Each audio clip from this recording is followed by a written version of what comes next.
અમદાવાદના ચંડોળા તળાવ વિસ્તારમાં જેસીબી ક્રાઇમ શરદ સિંઘલ પર થયેલા જીવલેણ હુમલાના સનસનાટીભર્યા મામલામાં આજે ક્રાઇમ બ્રાન્ચે સૌથી મોટી કાર્યવાહી કરી છે.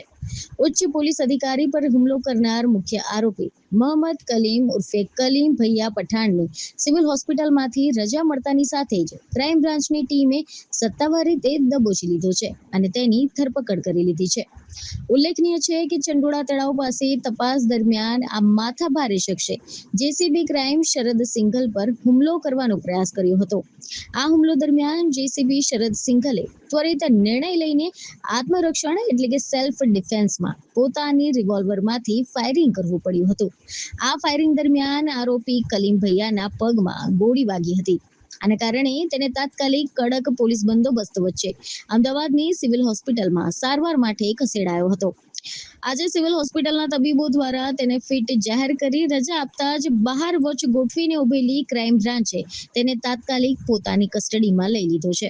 ખાખી વર્દી પર હાથ ઉપાડનાર આ રીઢા ગુનેગાર સામે કાયદાનું ભાન કરાવવા માટે ક્રાઇમ બ્રાન્ચે હવે આગળની કડક કાનૂની કાર્યવાહી અને પૂછપરછના ચક્રો ગતિમાન કર્યા છે.